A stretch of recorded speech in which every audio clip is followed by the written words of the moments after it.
Hello बच्चों, welcome to unique study. तो बच्चों, आज की क्लास में हम लोग पढ़ेंगे वायुमंडल की संरचना। पीछे हम लोग पढ़े थे वायुमंडल की संगठन, लेकिन आज की क्लास में हम लोग पढ़ेंगे वायुमंडल की संरचना। तो जैसे कि हम लोग पिछले क्लास में पढ़े थे, मतलब कल के पिछले क्लास में जो हम लोग पढ़े थे वायुमंडल की संरचना यानी atmosphere of layer of atmosphere, तो उसी वही चीज़ को हम लोग बुक से एनसीईआरटी बुक से कवर करने वाले थे। जैसे कि हम आपको पहले भी बता चुके हैं कि जो हम लोग नोट्स से पढ़ रहे हैं, जो हम लोग नोट से पढ़ेंगे वही बुक में हम लोग कॉन्सेप्ट यानी डीप कॉन्सेप्ट मतलब पढ़ेंगे। एनसीईआरटी बुक का उसको कवर कर लेंगे। जैसे कि नोट से वो चीज़ हम लोग पढ़ लिए हैं, पढ़ चुके होंगे, लेकिन एनसीईआरटी जब हम लोग बुक पढ़ेंगे तो वही चीज़ को दोबारा हम लोग पढ़ेंगे ताकि हम लोग को डीप कॉन्सेप्ट क्लियर हो जाए और हम लोग को मतलब एनसीईआरटी बुक के साथ में क्लियर होते जाए और कंसेप्चुअल चीज़ भी क्लियर होते जाए। जैसे कि अब ये नहीं रह जाए कि एनसीईआरटी भी क्लियर नहीं हुआ है, तो एनसीईआरटी भी साथ में पढ़ा रहे हैं और नोट्स जो पढ़ा रहे हैं वो तो जो है वही एनसीईआरटी बुक में है। लेकिन एनसीईआरटी बुक पढ़ाने के मेरा ये मकसद रहा है कि एनसीईआरटी बुक पढ़ने के बाद आप लोग को मतलब और समझ में आ जाएगा कि हाँ, ये चीज़ हम लोग नोट्स से भी पढ़ लिए हैं और एनसीईआरटी से पढ़ रहे हैं। तो क्लास को स्टार्ट करते हैं। अगर मेरा वीडियो पसंद है तो प्लीज़ वीडियो को लाइक करें, शेयर करें, चैनल को सब्सक्राइब करें। तो क्लास को स्टार्ट करते हैं। वायुमंडल की संरचना यानी हम लोग पढ़े थे लेयर ऑफ एटमॉस्फेयर। ठीक है। रमेश ने पूछा, क्या पृथ्वी की सतह के ऊपर भी कोई परत है? सीमा बोली, हाँ, पृथ्वी की सतह के करीब 1000 किलोमीटर की ऊंचाई तक वायुमंडल का विस्तार पाया जाता है। तो आप यहाँ पर ध्यान दीजिएगा। देखिए कॉन्सेप्ट यहाँ पर पृथ्वी से मतलब सॉरी एनसीईआरटी से हम लोग जो चीज़ें हैं उसको और मतलब हम लोग डीप में जानकारी प्राप्त कर सकते हैं। तो सीमा बोल रही है कि पृथ्वी की सतह से करीब 1000 किलोमीटर की ऊंचाई पर वायुमंडल की विस्तार पाया जाता है। वायुमंडल के साथ साथ वायुमंडल ऊंचाई के साथ साथ वायुमंडल के तापमान एवं दाब के बदलाव होता रहता है। इस बदलाव के आधार पर वायुमंडल को 5 परतों में बांटा गया है। तो हम लोग 5 परतों के बारे में पढ़ लिए थे। पहला है बरहीमंडल, जिसे हम लोग क्या बोलते थे, ट्रोपोस्फेयर बोलते हैं। दूसरा है ब्रह्मंडल, तीसरा है मध्यमंडल, समताप मंडल और क्षोभ मंडल। तो हम लोग ट्रोपोस्फेयर पढ़े हैं, स्ट्रेटोस्फेयर पढ़े हैं, मिजोस्फेयर पढ़े हैं, थर्मोस्फेयर पढ़े हैं और एक्सोस्फेयर पढ़े हैं। हिंदी में इसका नाम है बरहीमंडल का हिंदी में उसका नाम था इंग्लिश में ट्रोपोस्फेयर, ब्रह्मंडल का इंग्लिश में नाम था स्ट्रेटोस्फेयर और मध्यमंडल का इंग्लिश में नाम था मिजोस्फेयर, समताप मंडल का थर्मोस्फेयर और एक्सोस्फेयर क्षोभ मंडल का नाम था। ठीक है। तो ये चीज़ हम लोग नोट्स से भी कवर कर चुके हैं, लेकिन इसमें और हम लोग कवर करेंगे तो और हम लोग का रिवीजन भी एक साथ में हो जाएगा और कॉन्सेप्ट भी क्लियर हो जाएगा कि एनसीईआरटी से भी हम लोग का कवर हो गया है और नोट्स से भी हम लोग ये चीज़ को पढ़ लिए हैं। देखिए फिगर में ऐसे जस्ट दिया हुआ है। तब आपको बताए थे कि जो मिजोस्फीयर है वो कृत्रिम उपग्रह, ये देखिए सब तापमंडल, मध्यमंडल, ये उल्का है। ये सब चीज़ हम लोग नोट से पढ़ लिए हैं। ओजोन लेयर है, क्षोभ मंडल, आइनोमंडल, ये पढ़े थे हम लोग। आइनोमंडल हम लोग पढ़े थे, आइनोस्फीयर और कृत्रिम उपग्रह और ब्रह्मंडल। तो ये चीज़ हम लोग भी ये विषुवत रेखा, उत्तरी ध्रुव है। तो ये चीज़ हम लोग पढ़े थे और नोट्स भी पढ़े थे और इसमें भी पढ़े थे, लेकिन इसमें आपको समझना है कि क्या बोल रहा है। तो फिर से हम लोग नेक्स्ट टॉपिक पे चलते हैं। वायुमंडल की पढ़ते हैं, लेयर ऑफ एटमॉस्फेयर। राधा ने पूछा, ये मंडल क्या है, इनका क्या महत्व है? सुरेश ने कहा, मैंने तुम्हें इन मंडलों के बारे में बताता हूँ। सबसे पहले आता है क्षोभ मंडल।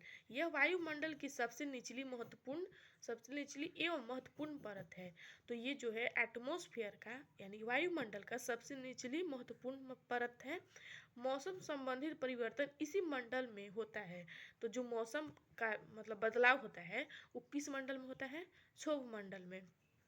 तो आपसे कोई पूछेगा कि क्षोभ मंडल क्या है, तो क्षोभ मंडल एक, आप तो पहले बताइएगा कि क्षोभ मंडल एक निचली परत है जो सबसे महत्वपूर्ण परत है। ठीक है।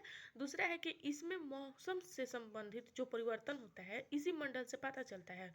इसकी औसत की ऊंचाई जो है वो 13 किलोमीटर है। तो ये जो पृथ्वी से ऊंचा है पृथ्वी से ऊंचा की जो इसका ऊंचाई है वो कितना है, 13 किलोमीटर पर क्या है, स्थित है। कौन, अशोक ब्रह्मंडल, सॉरी क्षोभमंडल ऊंचा है, मतलब पृथ्वी से, सॉरी हम नीचे से पढ़ दिए, यहाँ से ऊपर से हमको पढ़ना था, हम नीचे से पढ़ दिए, क्योंकि हम ना इंग्लिश की बुक में नीचे से पढ़ाए, इसलिए इंग्लिश में हिंदी में भी नीचे से पढ़ दिए। तो ये इंग्लिश के माध्यम से हम नीचे से मतलब पढ़ाए थे उस दिन, तो ये हिंदी के माध्यम से हम लोग यहाँ पर लिखा है ना कि हिंदी से क्षोभ मंडल का हो ट्रोपोस्फियर, सप्ताप मंडल हो जाएगा स्ट्रेटोस्फियर, मध्य मंडल हो जाएगा म्यूजोस्फियर, थर्मोस्फियर और एक्सोस्फियर। आई होप लोग के लिए आप क्लियर हो गया होगा। तो क्षोभ मंडल को हम लोग बोलते हैं क्या, ट्रोपोस्फियर। यहाँ हम थोड़ा सा नीचे से पढ़ दिए थे, तो ब्रह्मंडल को हम ट्रोपोस्फियर बोलते हैं, जबकि इसका इंग्लिश में नाम एक्सोस्फियर है। तो एक्सोस्फियर को ब्रह्मंडल बोलते हैं और ब्रह्मंडल को हम लोग बोलते हैं थर्मोस्फियर। लेकिन हम नीचे से पढ़ दिए थे तो इसलिए थोड़ा सा मिस्टेक हो गया, सॉरी इसके लिए।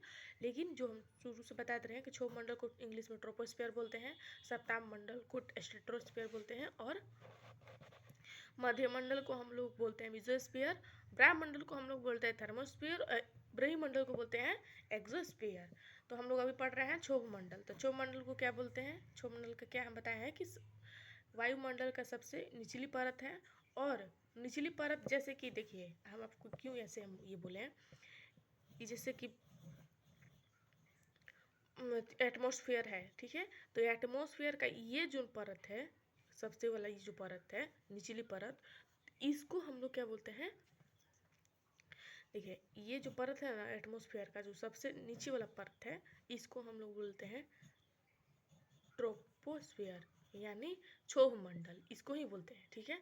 और ये जो सबसे ऊपर वाला परत आएगा, इसको हम लोग बोलते हैं एक्सोस्फीयर, सबसे ऊपर वाला है। तो इसके अकॉर्डिंग हम ये चीज़ को बता दिए, लेकिन सबसे पहले ये है, तो इसको ट्रोपोस्फेयर को हम लोग बोलते हैं क्षोभ मंडल, ठीक है। नेक्स्ट टॉपिक पे चलते हैं। क्षोभ मंडल की ऊंचाई व विस्तार सभी स्थानों पर एक समान नहीं है। विषुवतीय क्षेत्र में इसकी लंबवत विस्तार अधिक होता है, जबकि ध्रुवीय क्षेत्रों में कम होती है।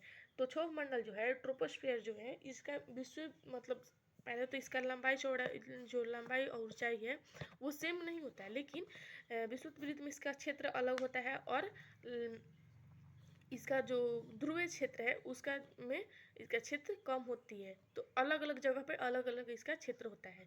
यहाँ जलवाष्य एवं जल कण अधिकता से मिलते हैं। मौसम संबंधित सभी घटनाएं इसी मंडल से घटित होती है। इसी घटित से मतलब जो भूकंप वगैरह सब होता है, इसी मौसम से बिगड़ाव जो होता है वो इसी मतलब ट्रोपोस्फियर से ही होती है। इस मंडल में जैसे जैसे ऊंचाई पर जाते हैं तापमान कम हो जाता है। क्षोभ मंडल की ऊपरी सीमा को हम लोग क्षोभ सीमा कहते हैं। तो जो क्षोभ मंडल की ऊपरी सीमा है उसे हम लोग क्या कहते हैं, क्षोभ सीमा कहते हैं। इसके ऊपर समताप मंडल है, तो हम लोग समताप मंडल पढ़ेंगे, यानी ट्रोपोस्फियर पर पढ़ेंगे। ट्रोपोस्फियर का आरंभ क्षोभ मंडल के बाद होता है। इस मंडल का फैलाव करीब 50 किलोमीटर की ऊंचाई तक है। तो क्षोभ मंडल का समताप मंडल का फैलाव कब कितना है, करीब 50 किलोमीटर, और क्षोभ मंडल का कितना था, 13 किलोमीटर, ठीक है। कहा इस मंडल में निचले भाग में अर्थात 20 किलोमीटर की ऊंचाई तक तापमान स्थिर रहता है। इसके बाद जैसे जैसे ऊंचाई पर जाते हैं तापमान तेजी से बढ़ता है। ऐसा होने का प्रमुख कारण इस परत के ऊपर में ओजोन की परत पाया जाना है। मतलब कि जैसे हमको हम बताए थे, एक सेकेंड यहाँ बता दे रहे हैं, जैसे हम यहाँ पर आपको बताए थे कि जो हम लोग का ट्रोपोस्फियर है, ट्रोपोस्फियर के बाद ट्रोपोस्फियर है, ठीक है, ट्रोपोस्फियर के बाद आता है टेट्रोस्फियर। टेट्रोस्फियर के जो बीच में आ रहा है वो जो टेट्रोस्फियर बोल, स्ट्रेटोस्फियर जो है, स्ट्रेटोस्फियर के बाद जो आ रहा है वो हम लोग का क्या रहा है, टेट्रोस्फियर के बाद और स्ट्रेटोस्फियर के बीच में, ये देखिए टेट्रोस्फियर, ठीक है, और स्ट्रेटोस्फियर, उसके बीच में जो एक लेयर आता है उसको हम लोग क्या बोलते हैं, ओजोन। तो ओजोन के लिए मतलब ओजोन की वजह से ट्रोपोस्फियर जो है, ट्रोपोस्फियर, इसकी वजह से जो गर्मी के परत जो गर्म होते हैं, इसका कारण वही है कि वहाँ पे ओजोन का लेयर पाया जाता है। ओजोन की परतें का पाया जाना है, क्योंकि यह परत सूर्य की पराबैंगनी किरणों को सोख लेता है। यह मंडल हवाई जहाज के उड़ान के लिए उपयुक्त है। कौन है? ट्रोपोस्फियर जो है वो हवाई जहाज के उड़ान के लिए क्या होता है? उपयुक्त होता है। मतलब जो माध्यम होता है, मतलब उतना वहाँ पे उड़ानें होती हैं, मतलब सही रहता है उड़ान हवाई जहाज के लिए। ठीक है। यस, एक सेकंड। मध्यमंडल, अब हम लोग कौन सा पढ़ रहे हैं? मध्यमंडल। तो यह समताप मंडल के ठीक ऊपर वाली परत है। इसकी ऊंचाई, समताप मंडल को इंग्लिश में हम लोग स्ट्रेटोस्फीयर बोलते हैं। क्या बोलते हैं? स्ट्रेटोस्फीयर। इसकी ऊंचाई करीब 80 किलोमीटर है। यह ऊंचाई के बाद तापमान घटता है। यह मंडल अंतरिक्ष से आने वाले उल्का पिंड से हमारी रक्षा करता है। तो जो समताप मंडल, मध्य मंडल है, स्ट्रेटोस्फीयर जो है वो 80 किलोमीटर के ऊंचाई पर स्थित है और इसका तापमान जो है, यहाँ ऊंचाई के बाद इसका तापमान क्या हो जाता है? घट जाता है। यह मंडल जो है अंतरिक्ष से आने वाली, जो अंतरिक्ष से उल्का पिंड आता है उससे रक्षा करता है। ठीक है। कौन? मध्य मंडल यानी स्ट्रेटोस्फीयर। तो स्ट्रेटोस्फीयर जो है वो उल्का पिंड, अंतरिक्ष से आने वाली उल्का पिंड से मतलब हमारी रक्षा करता है, क्योंकि जैसे ही उल्का पिंड इन मंडल में प्रवेश करते हैं, ग्रहण के कारण जल जाते हैं और पृथ्वी पर पहुंच नहीं पाते। तो जैसे ही उल्का पिंड मतलब हमारे पृथ्वी पर आने की कोशिश करती है, तो ग्रहण के कारण ये जल जाती है और टेम्परेचर के कारण, जैसे कि टेम्परेचर वहाँ पर ही हो जाता है, उसके ग्रहण के कारण जल जाती है और पृथ्वी पर पहुँच ही नहीं पाती है, तो उल्का पिंड आएगा कैसे? ठीक है। तीसरा पॉइंट है आयन मंडल या ब्रह्मंडल यानी मेसोस्फीयर। एक सेकेंड। आयन मंडल या ब्रह्मंडल, वायुमंडल की इस परत में ऊंचाई बढ़ने के साथ तापमान में तीव्रता बढ़ता है। मतलब वायुमंडल जो है, ब्रह्मंडल जो है, इसमें जो ऊंचाई बढ़ने के कारण, जो ऊंचाई इसका बढ़ते जाता है उसके कारण से इसमें तीव्रता से जो टेम्परेचर है, तापमान जो है वो बढ़ते हैं। आयन मंडल इस परत का एक भाग है। पृथ्वी से प्रसारित रेडियो तरंग इस परत से प्रवाहित होकर पृथ्वी पर आती है। ब्रह्मंडल का फैलाव 80 से 400 किलोमीटर तक है। तो ये हम आपको नोट्स भी कवर करवाए थे। थर्मोस्फीयर जो है उसका बात हो रहा है कि थर्मोस्फीयर का मतलब माध्यम से इसका जो फैलाव है, थर्मोस्फीयर का जो फैलाव है 80 से 400 किलोमीटर है, जबकि हम आपको नोट्स में भी यही चीज़ बताए थे। तो हम आपको बता रहे हैं ना कि नोट्स में ऑलरेडी हम लोग पढ़ चुके होंगे, लेकिन एनसीईआरटी पढ़ने के बाद वो चीज़ हम लोग को मतलब एक होता है ना कि विश्वास हो जाएगा कि हाँ नोट्स तो सही भी है और हम लोग सही चीज़ पढ़ भी रहे हैं। तो ठीक है, अब हम लोग पढ़ेंगे ब्रह्मंडल यानी लास्ट इसका जो भाग है एक्सोस्फीयर, उसके बारे में। यह वायुमंडल की सबसे ऊपरी परत है। तो ये वायुमंडल का जो ये परत है, ये वाला परत है कौन? ब्रह्मंडल यानी एक्सोस्फीयर, जिसको हम लोग इंग्लिश में कहते हैं एक्सोस्फीयर। तो वायुमंडल की सबसे ऊपरी परत है। यह वायु की पतली परत होती है। हल्की गैस जैसे हीलियम, हाइड्रोजन यही से अंतरिक्ष में तैरती हैं। रमेश ने कहा, तब तो हम सभी कई परतों से घिरे हैं। सुरेश ने कहा, बिल्कुल ठीक के यही परत कई तरह से हमें प्रभावित करता है। राधा ने कहा, इन बातों में तो हमें समय का ध्यान ही नहीं रहा। देखो सूर्यास्त हो गया। सभी ने सूर्य की दिशा में देखा, जो बहुत बड़ा व संतरे रंग का लग रहा था। सूर्य के इस रूप को देखकर सभी रोमांचित थे और इसी की चर्चा करते हुए घर की ओर चल पड़े। तो आज का ये चैप्टर हम लोग का ख़त्म हो गया। लेक्चर सेकंड था ये, तो ये हम लोग का मतलब ख़त्म हो गया। और नेक्स्ट क्लास में हम लोग आई होप कि ये हिस्ट्री हम शायद हिस्ट्री स्टार्ट करेंगे। उसके बाद हम लोग का ये मतलब क्लास 6 का चैप्टर नंबर 7 है। ये क्लास 7 का चैप्टर नंबर ये 4 है। जो आज हम लोग का कंप्लीट हो गया है। तो देखिए आप लोग को लिए मतलब हम बहुत ज़्यादा मेहनत कर रहे हैं, ऐसा नहीं है बिना मेहनत का तो कोई पढ़ा नहीं रहा है, बहुत ज़्यादा मेहनत कर रहे हैं। तो प्लीज़ मेरे वीडियो को ज़्यादा से ज़्यादा शेयर करें। अगर चैनल पर न्यू है तो मेरे चैनल को सब्सक्राइब करें और बेल आइकन को प्रेस कर दें, ताकि जब भी मैं न्यू वीडियो अपलोड करूँ तो आप तक नोटिफिकेशन चल जाए। और इतना पढ़ाने के बाद अब हम लोग नेक्स्ट क्लास में हम लोग क्या पढ़ेंगे, हिस्ट्री में पढ़ेंगे। तो हिस्ट्री में देखिए यहाँ पर कुछ ऑब्जेक्टिव क्वेश्चन है, इसको देख लेते हैं थोड़ा बहुत। तो पहला क्वेश्चन है, पृथ्वी की सतह से ऊपर की ओर जाने पर सांस लेना कठिन होता है क्योंकि वातावरण में ऑक्सीजन की मात्रा कम हो जाती है। पहले कौन सा भाग गर्म होता है? तो पहले केंद्रीय भाग जो होता है वो गर्म होता है। वायुमंडल की ऑक्सीजन की मात्रा क्या है? 20% 999 है। वायुमंडल की सबसे पहली परत कौन सा आता है? तो अभी तुरंत आपको बताएं, क्षोभ मंडल पहले आती है।